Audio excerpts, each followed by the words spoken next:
All right, sometimes they're not quite so nice. Sometimes we have a square root on one side and then we have a binomial on the other side. So what does that mean? Well, we're going to have to square the binomial and then we just drop the radical here. So when we do that, we have to multiply this out. And so that gives us x squared minus 4x plus 4 is equal to this, because again, radical drops. Now we take everything to one side. And when we do that, we get this. Now we have to use our factoring skills. So that's going to be x minus 1, x minus 6. And so x is equal to 6 or a 1. Okay, so that's it.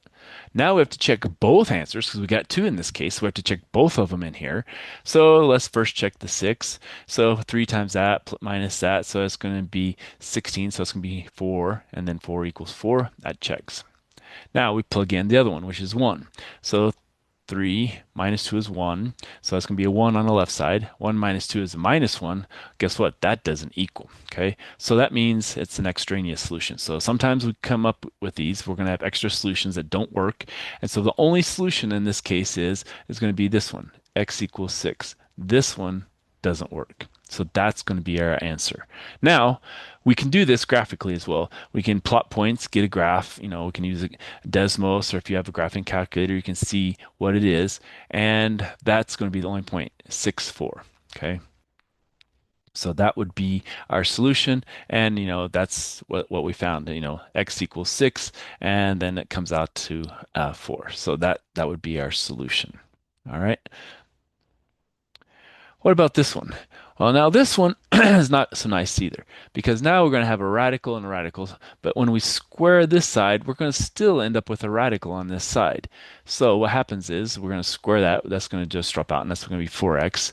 But then we have a minus 3 times that times 2, so it's going to be minus 6 square root of 4x, and then that's going to be plus 9, and that's just going to drop off the radical and get x minus 3.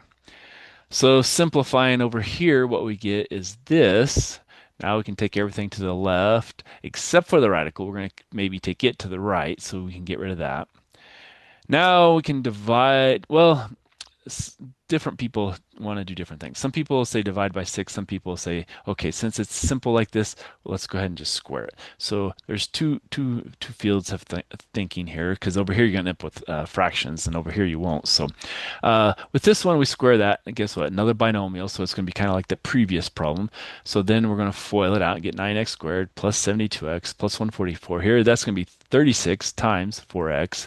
So multiplying that out, it's going to be 144x. Now we take the 144x over here, so that's going to be a minus 72x.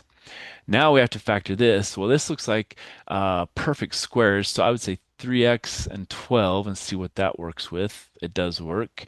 And so now we have, this is our solution. So take the square root of both sides, and we have this. Now solve for x. X is equal to 4. Now we have to check it.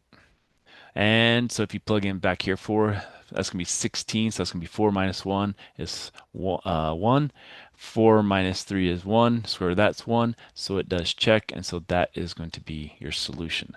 So a little bit more work when you have a square root minus or plus a number and a square root on the other side, but it's still doable. You just have to do a little bit more work. What about this one? Well, this one we're going to have to cube both sides. So before we've been just squaring, but now we have a cubed root. So now we have to cube both sides.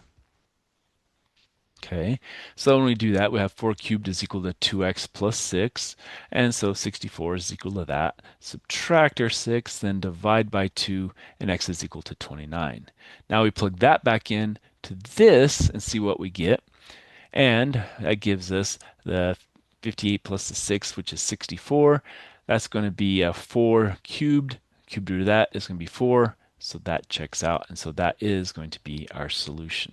So x is equal to 29 is the solution to this problem right here. All right, let's stop there and we'll come back for some more.